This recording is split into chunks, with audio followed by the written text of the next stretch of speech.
I can start by asking you, Smokey, how you doing today? Not too bad.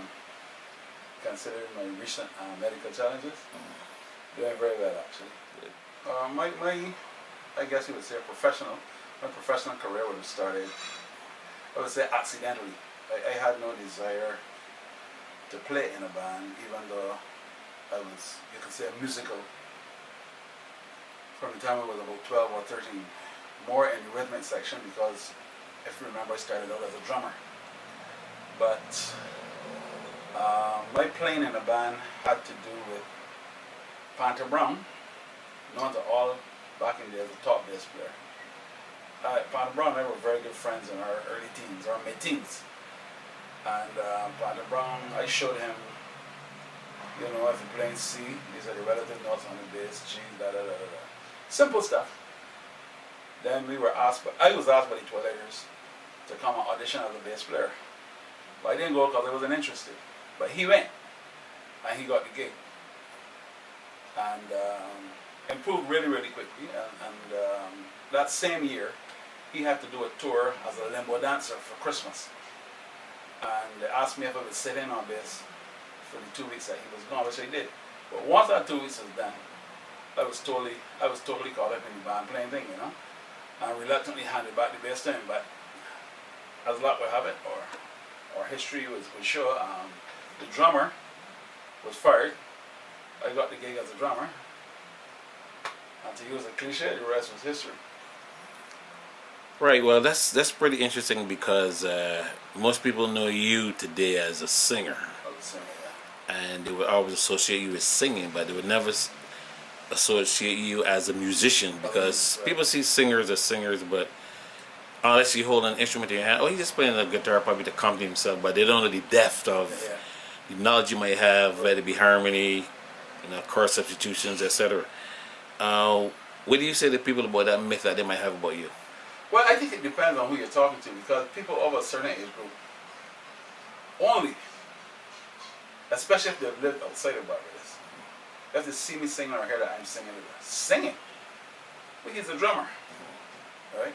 People of this present era, or generation and the one before, would only know me as Smokey Burke, the vocalist. But I like to think of myself as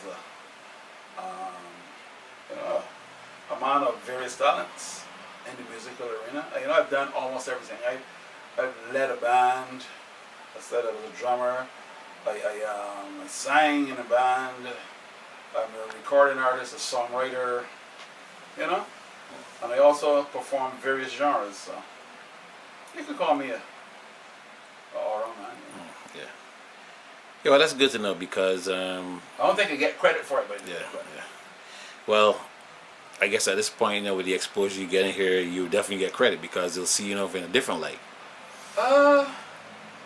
Yeah. Anyway, yeah. Right. All right. Yeah, you're correct. It depends on who's watching. Right. Depends who's watching it and the analysis of it. In the end. Exactly. How do you see the transition for you?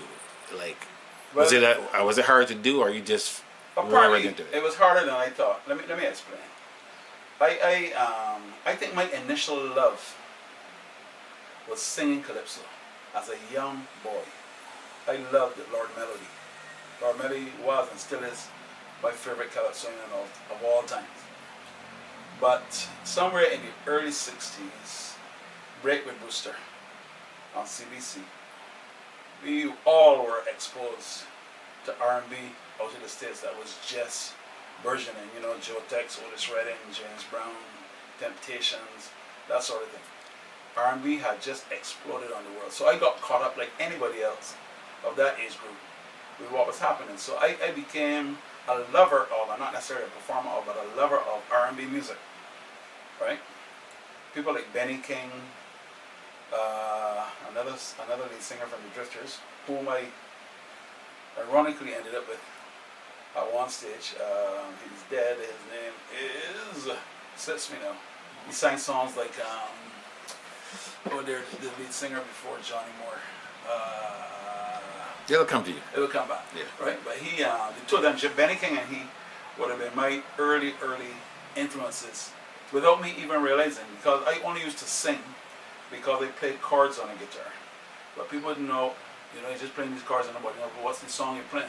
Because that's how I really started singing, or got the nerve to sing, right? The transition was not only like from somebody who liked music to somebody who performs music. It's really taking me from being a very introverted little boy into the Smokey Burke that most people think today is an outgoing person. Somewhere in there, the transition was made as I grew up, you know. Then I spent 20 years in Toronto, Canada. About 5 years before I moved back to Barbados, I became attached to a folk group, a Bajan folk group led by Roger Gibbs. They were trying to restore a love for folk music, Caribbean folk music, but primarily Bajan. And I went to listen to a couple of the rehearsals. And then I asked if I would join. They didn't think I would want to, but I wanted to join for several reasons. I like harmonies, right?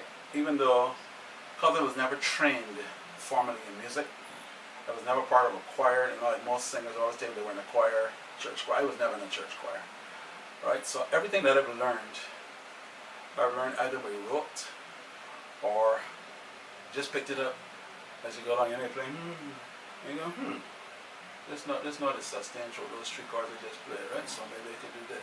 That's how I work with a lot of things. Yeah. You know? So the transition then, all of a sudden, I was coming from singing R&B in the Drifters, touring the world with the Drifters, into Bajan folk music, or Caribbean folk music, right? And I realized they felt much more comfortable, because it was more natural, with this folk stuff. My problem then was, all of my phrasing was R&B. So I almost had to start singing all over again.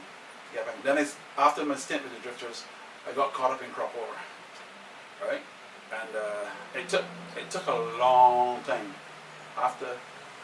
Before I moved back here, I used to fly down every year to take part in crop over, and then in '97 I moved back to Barbados, full. But it took a long time before it was accepted as a calypso. You know, so I guess I got the phrasing part down there. Right. And they can't find anything else to criticize, so we gotta find somebody to criticize. Right. They got it. In other words, you had to pay them dues all over again. All over again. But Gabby warned me about that. Gabby said that when he moved back here from New York, he had it rough for about 7 or 8 years before what he was doing was accepted. Yeah. Well, that's a pioneer innovator. He's talking about that. Would probably be regarded as a genius after, the 6 feet trip. Yeah. But that's neither here nor there. So. Tell me what, can you elaborate on some of the experiences you had and some of the artists you saw as a youngster growing up that had an influence on you and the contributions they made to the culture? The two people who would have influenced me the most, the first one, I never realized how much he influenced me until I was doing a retrospective of, my entertainment life, when I realized that he would have been Joe Tudor, the MC/comedian, was probably one of our greatest. And I think I was impressed in the way he used to have audiences eating out of his hand and laughing, like reducing growing people to tears. I think that got me without me realizing it. That went into my head, probably into what people refer to as the windmills of your mind, right? Until it later on in life came out. The other person that would have influenced me, not so much by his singing or his style, because they could never ever, not in this life or another one, sing anywhere near him, was Jackie Opel. But he always had a lot of. Jackie Opel was never a negative person, even though he ran into a lot of negativity, especially in his early career here in Barbados. Jackie Opel was always offering advice. I remember because I didn't know him very well, I was afraid of him. After he first moved back here from Jamaica, he seemed a little eccentric and stuff, and I kept him at arm's length. But one day he stopped me. I remember he stopped me by the fountain, and he said to me, "I like you," which surprised me. I didn't think he really knew me. I said, "Yeah, why?" He said, "Because all the other drummers in Barbados, if we rather put the snare here, just put the snare here. We rather take it and put it down in the lap, they put it down in the lap. Not you. You just play with part you comfortable." always remember this. Be original. Make your own beats. If he's a drummer, if he's a singer, write your own songs. Always, always remember that. That's when I became, again by accident, a recording artist. That was that advice. You know, okay, I started to write songs. I could always write, but I never really got into it until I realized I could actually write a song, lyrically as well as musically, you know, with the chords and stuff on the guitar.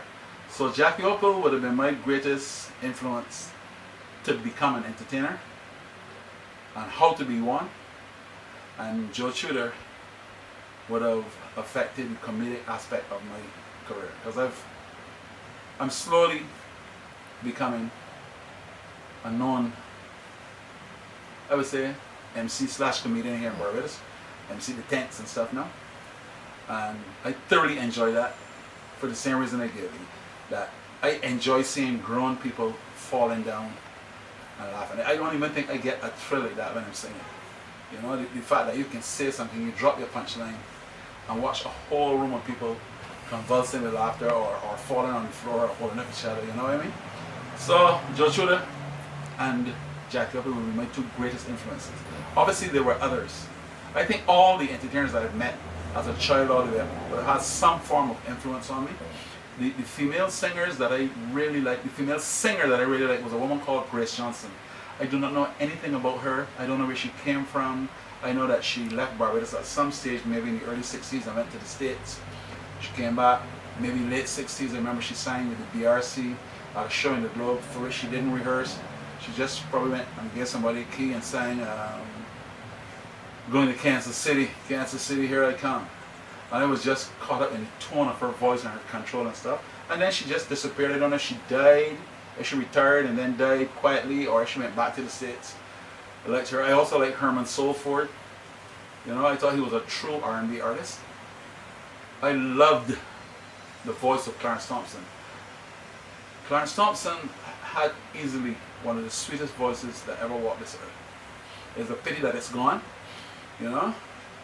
But who else? I thought that Tony Fatchell Norville was technically the best singer of all the pop singers locally. I thought that technically he was better than Jackie Opel, but Jackie Opel obviously was a more dynamic performer. But I thought that Tony Fatchell Norville was technically the best of the singers, especially of that era. Yeah, I remember growing up in that era watching those guys rehearse. Some of these names you call, like Clarence Thompson, Fatchell Norville, Charles Odo, right. Tony Grisette. I was about probably 5 or 6. Because they were like 2 streets down from me. So. Right. And so I was in the midst of things, just looking and wondering, you know, wondering if I'll be able ever to do this stuff. These days I'll be with these people. And I ended up working with Tony and Grisette with the Rhythm Combo. So.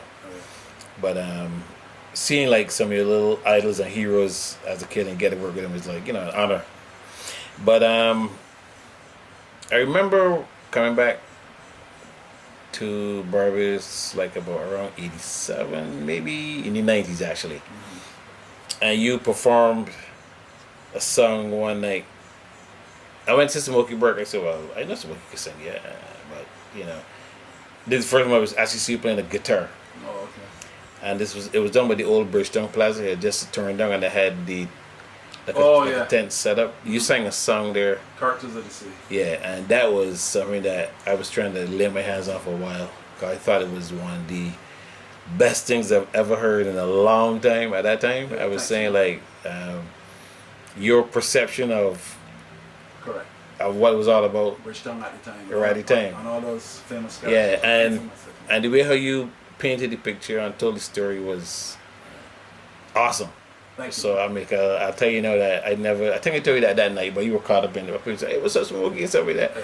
I told you, man, that was a good song. You said, hey, what's up, Jeffrey? But you know, it wasn't one of those cases where, yeah. But now, and I've always wanted to hear that song again and saying, I don't know if it was recorded It is recorded. I try not to be negative, right, or believe in negativity. Yeah. But there has been this aura of negativity around me especially since I moved back. Mm. From I know that Bajans have a it's not that they hate. Well, hate may be too strong a word. Bajans have a dislike for people who come back from over innovate and be amongst them. If you come back and you live in the heights and terraces and they see you once in a while passing in your Mercedes Benz, oh wow, you know. But if you come back and you're just part of the community, he went there. I'll come back in this. You know, and an aura of negativity has been built up around me. Yeah. From my standpoint, it was done by the print media, subtly how they would write about me, and it has stayed, right? So it's only recently people are sort of like giving in. Well, maybe, right? Perhaps. The other day I was looking at all the recordings I have registered with COSCAP. Right? There's probably about 6 or 7 songs that get me royalties. And I have about another 107 songs that are never played, or if they're played, they're not logged. Right? Characters of the City is a song that all the Bajans will like because they can identify most of those characters.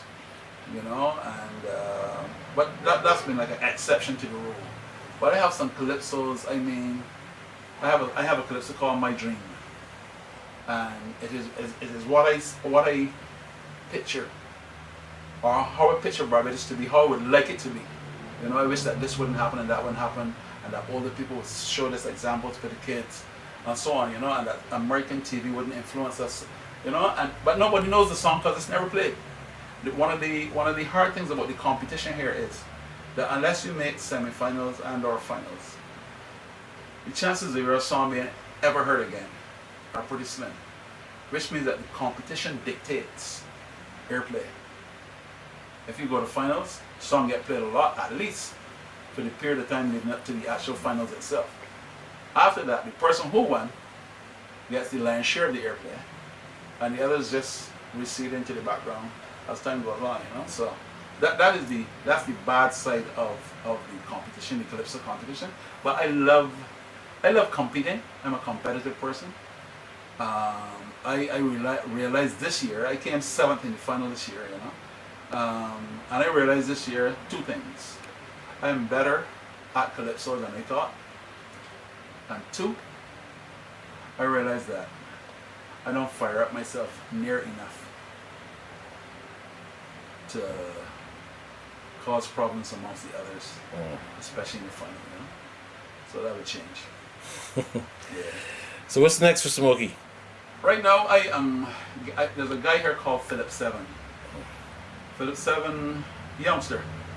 He had a big song about 3-4 years ago called Beautiful Surprise.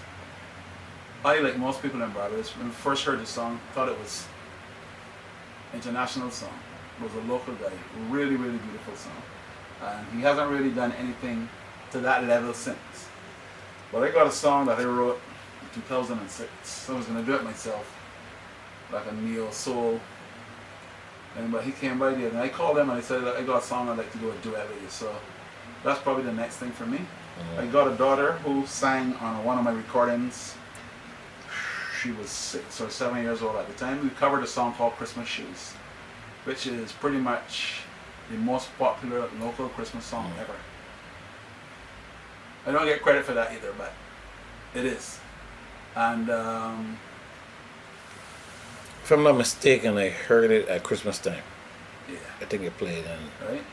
I never knew that you recorded Christmas song because that's the only time it actually plays, you know, that Well, yeah. genre music. Yeah. So Well, no, I have about 3 of them, man, 3 or 4. I got Christmas Shoes. I did a version of Kitsch's Drink Around. And there's another one, I can't remember. You know, All I Want for Christmas Is You. But my daughter she's now in 6th form at Harrison College. So it's got me a little hesitant, but it turns out she has an awesome voice. I never knew all along that she could sing till she sent me something on YouTube recently, asking my opinion, did I think this person could sing? And I said, whoever your friend is, she's pretty hot. And then she started to laugh and said, Dad, that's me. Right? I will never retire from this business. yeah, Right? My way of dying, ideally, would be doing an encore. Come up for the encore and right. go home. That's a question I get asked a lot. You still play music? And I respond like, once a musician, always a musician. If you're a musician. If you're a musician. that is something that shows the mentality of our people. Yeah. Because they never see music as a viable way of making a living. Yeah. So we don't even put on the drums now and start and get a real job. And that sort of thing, you know. Or it's time for you to retire and make way for the young people. Right. When I came in, nobody made way for me. Right. The people who were in entertainment when I came in, Richard Stout, Tony Grisette, Clarence Thompson, the Opels, you know what I mean? They're still there. They have not retired. They're not. Richard Stout is still out there. You know, if you don't see them performing, it's not because they don't want to. It's because nobody has hired them. But they have not retired. So I don't know. I don't understand this thing. Nobody will retire from music. Like you said, if you are a musician, you're a musician for life. You know, I have no intentions of retiring. I will always be involved, and I will always be, as long as I'm physically able, I'll always be involved with live performances. Whoever came up with the word retirement. Retirement comes from working in a government job. Right. Getting a good job. Yeah. Go to school, get a good job. Yeah. Get a pension so that when you retire, yeah. Musicians take chances. Musicians are gamblers. Right. And when you retire, basically, your mindset says, I'm not supposed to do anything anymore because I'm retired. And then the Alzheimer's is kicking. There you go. So as long as you're active, and music is a vibrational source. Exactly. If for 40, boom, vibration. So I mean, all those who plan to retire now as a musician, then you're not a real musician. There you go. The only retirement should come is if you are impaired and still want to play. Still want to. You know. I So think the people who retire are hobbyists. right. Yeah. So Smokey, just give me a couple of lines from that characters, if you don't mind. We used to see them all around, up and down. Familiar faces, the soul of Bridgetown. Oh Lord, we used to see them all around, up and down. Familiar faces, the soul of Bridgetown. Old or lame, or have they passed on? A simple people from a simpler time gone. But who can remember?